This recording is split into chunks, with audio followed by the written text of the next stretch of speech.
If you'd built a high-end gaming PC in the first half of the 2010s, within about 4 or 5 years it would have started to show its age. It's true, the technologies that were common in gaming rigs back then were going out of fashion by 2016, even if they weren't built around some now obsolete multi-GPU standards like SLI or Crossfire.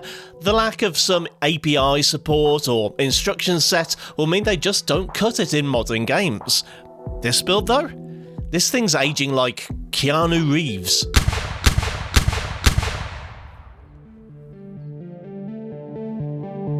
I'm not at all nostalgic about 2017. At my age, 6 years isn't enough time to get misty-eyed about.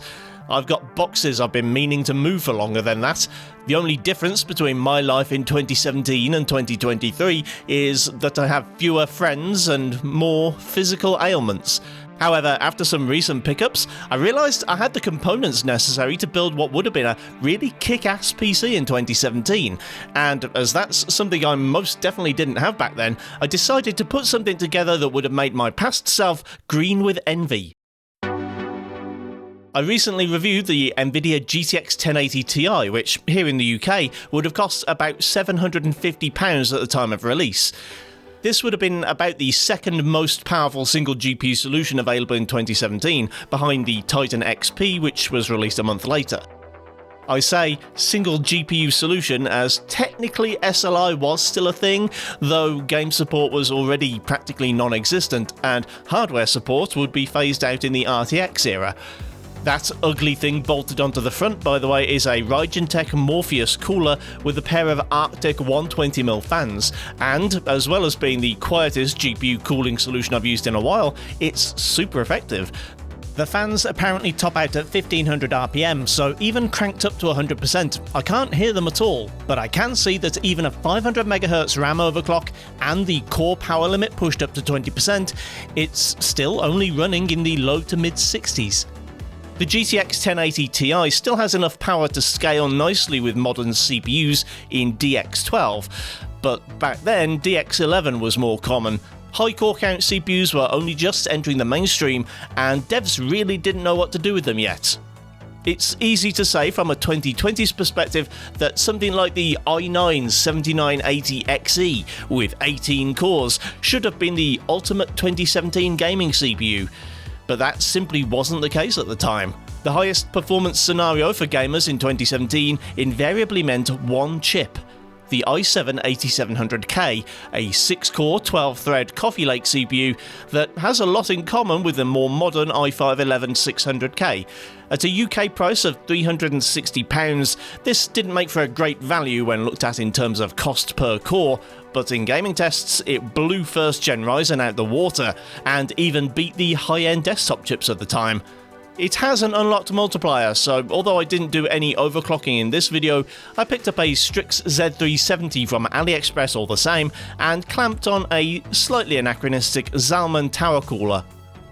In my previous PC builds, I tried to keep everything as period appropriate as possible, but this time around I cut some corners. The RAM is a mix of Corsair and Patriot DDR4 3200, the latter of which I'm not 100% convinced would have been available at the time, but which gives me a total of 16GB, which would certainly have been more than enough for gamers back then.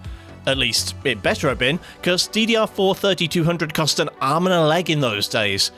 The solid-state drive is a WD Blue 1TB NVMe Gen 3 drive, which I couldn't find for sale in 2017 using the Wayback Machine, but the SATA version was selling for about £300, and Samsung NVMe units sold for over £400, about 10 times higher than a 1TB Gen 3 SSD today. The PSU is my usual EVGA 700W gold-rated unit, and to finish the whole build off, my choice of case is nothing. I spent a few hours, okay, more than a few hours, trying to source a good deal on a 2017 era case.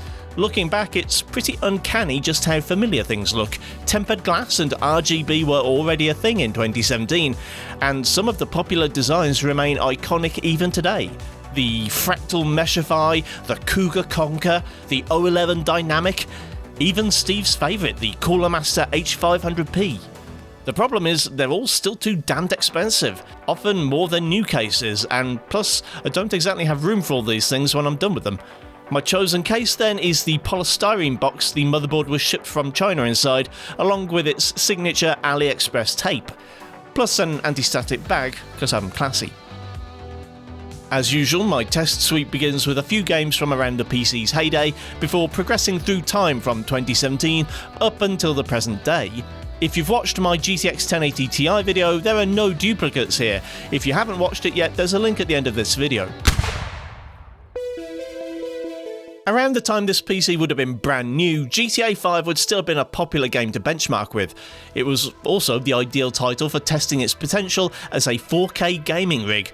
4K as a standard had been around since 2012, and by 2017 the displays were slowly making their descent from the stratosphere, and aside from being mostly limited to 60Hz, the price range is only about 10 to 20% higher than you'd pay for one today.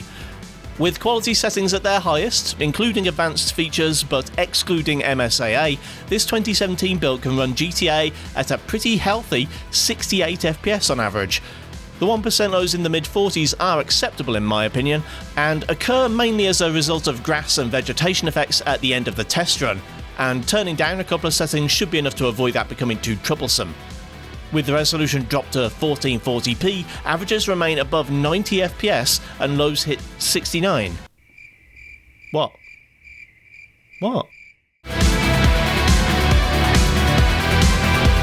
The Tomb Raider reboot series has long been a staple of PC benchmarking, but I've actually never played 2016's Rise of the Tomb Raider, and as I had to hurry through these benchmarks, unfortunately, I still haven't. I played through an early stage at 4K very high, which turned out to be a mistake as frame rates dropped into the 40s quite often, and the built-in benchmark recorded an average in the 50s. Dropping quality to high helps massively, and the built-in test now climbs to 72 FPS. At 1440p there's plenty of room to play though, and at very high the game averages almost 140 FPS. Monuments to human ingenuity, iconic symbols of our willpower's triumph over nature, immutable islands in the eternally flowing river of time itself. But enough about the build. Assassin's Creed Origins is brilliant because it's got pyramids in it and the graphics are really good and stuff. At 4K, once again the quality had to be dropped a little from the maximum. Like Odyssey and Valhalla, Origins could be a very demanding title for its day. At high, the built-in benchmark completed at 62 FPS on average with lows of only 33. At 1440, again I chose to run through the Ultra preset, and this helped achieve an 84 FPS average with lows of 42. Someone in the comments asked if I could include more strategy games in my benchmarks, and the answer to that is, unfortunately, no. 2017's Total War Warhammer 2 is not really my cup of tea, and I didn't really have time to get into it. Thankfully, it has no less than 3 built-in benchmarks. 4K at ultra settings saw a few major frame time spikes when there were heavy effects on screen, so I ended up at high for the 4K tests. The battle benchmark averaged 56 FPS, the campaign benchmark 73 FPS, and the Skaven battle averaged 75. At 1440p, I felt more able to turn up to Ultra again, but there was still a big drop off at the end of the Skaven test. Still, battle averaged 81, campaign averaged 96, and Skaven managed 86.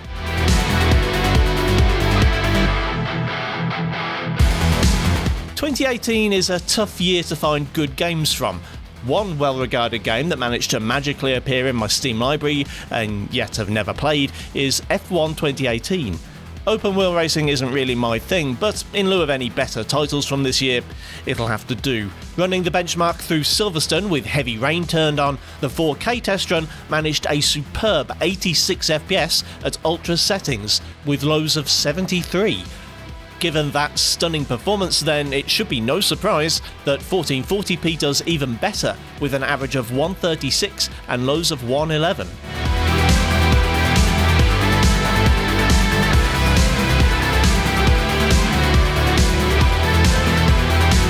Originally promoted as a launch title for the RTX series GPUs, Battlefield 5 is still a looker even without ray trace reflections. I tested the single-player campaign to help keep some consistency, though I will definitely be looking at the 8700K in a Battlefield game for its full review, as the large-scale multiplayer matches can play havoc with a CPU. At 4K, I initially tried DX12, which at Ultra saw an average of 72 FPS, but lows of only 38. This spikiness is typical of the game in DX12. Retesting in DX11 was much smoother, but also sub 60 FPS almost the whole time. Turning down settings a little to ease up on VRAM might help DX12 even out somewhat. It certainly managed just fine at 1440p. That run averaged 127 FPS with lows of about 80, and with much fewer stutters than that initial 4K run.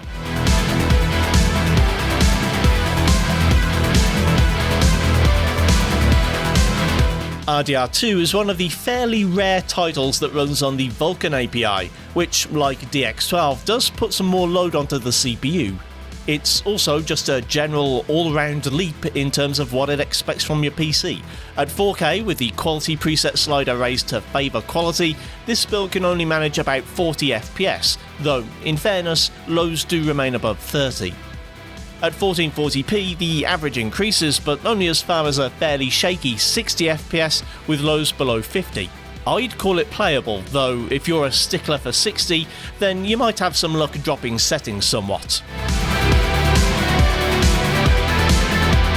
One of my all-time favourites, Jedi Fallen Order, still has the loading stutters familiar to anyone who's played the sequel, but is generally better optimised for older systems than its younger brother. At 4K Epic, it's a bit rough going, though slightly better than RDR2. Averages are below 50 and lows are a little above 30, thanks mostly to the loading stutter. 1440p, however, runs like a dream, close to 100 FPS on average and with lows of about 60.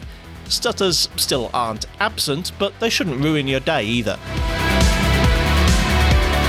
One of the titles from my original Iceberg test suite, and a reminder that PC ports of console games are almost always bad at the start, Horizon Zero Dawn released back in 2020, a year that I don't think anyone will be calling the good old days anytime soon. At 4K, with the favour quality preset enabled, I actually found the game to be very playable, though obviously not as smooth as it could have been. This was surprising because it was only running at 46 FPS with lows of 40.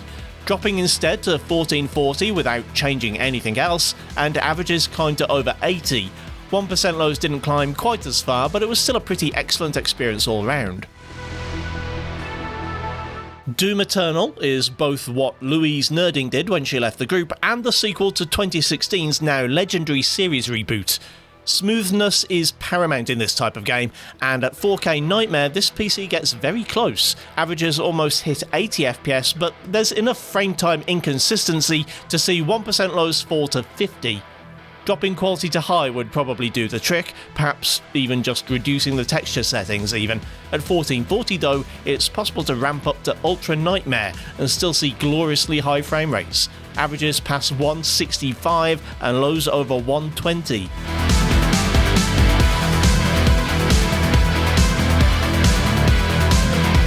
Another classic from the early days of my channel, Resident Evil Village was one of the highlights of 2021 for me. For a game launched 4 years after a PC of this spec would have been available, it handles 4K surprisingly well. Even maxed out, it can manage over 54 FPS with lows of 43, and although it's not a twitchy shooter, if you wanted, you could easily get more performance by dropping quality settings. At 1440p, the game plays beautifully, if that's the right word for a horror game, at over 100 FPS on average. One mustn't judge Guardians of the Galaxy by its Marvel franchise predecessor, Avengers. One must also not judge its performance by the opening mission. The canned benchmark scores 52 FPS on average, with lows of 40 at 4K Ultra settings, and that matches my run through the Nova Core station pretty well. The opening level in the exclusion zone, however, well, something about all that red goo makes frame rates plummet, so you might consider dropping to high just to keep things running on an even keel. 1440, however, is a much nicer time, averaging 92 with lows of 61. Elden Ring feels like one of those games that's going to be remembered for a long time. It's also a pain in the ass to benchmark due to its 60 FPS cap. At 1440p max settings, this PC hangs around that 60 cap most of the time, with only occasional dips to mar the experience. Turning up to 4K only sees the average drop as low as 51, and that was still good enough that I managed to pull off a few ripostes and kill the big guy with the fancy hat and the tower shield. 2022's update turned Death Stranding into the director's cut, amping up the image quality somewhat, along with some other changes which I'll probably never notice. What I did notice, and what I notice every time I benchmark Death Stranding, is just how bad the tearing looks when VSync's disabled. Still, at 4K very high, the game's max preset, Death Stranding still plays beautifully at close to 70 FPS on average. At 1440 this goes through the roof, with an average of 122 and lows of 90. Finally, Ratchet & Clank arrived a little too late for my 1080 Ti video, and as a PS5 port with heavy emphasis on smoothly transitioning between game worlds, it's pretty heavy on the storage as well as the CPU and GPU. Ignoring the inevitable stutter from those fancy scene transitions, the average falls just below 40 FPS at 4K high. At 1440 the average climbs all the way up to 65, but there are plenty of moments where frame rates drop into the 40s when there's a lot happening on screen at once.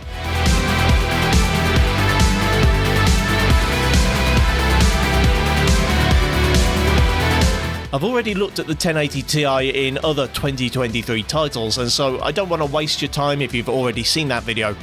As for the 8700K, it will be one of the first things I test in Season 2 of my CPU reviews starting in September. I'm adding new games and productivity tests, so keep an eye out for that. 6 years in, and this PC really is only just starting to show signs of aging. Sure, the 1080 Ti isn't really a 4K GPU in the very latest titles, and the i7-8700K is pretty thirsty considering its performance. But there really isn't a game out there in which this CPU and GPU combo can't still shred frames. However, is this renaissance about to end? What does the future hold for the Coffee Lake and Pascal architectures? Well, I don't really have a crystal ball, but I can make some guesses.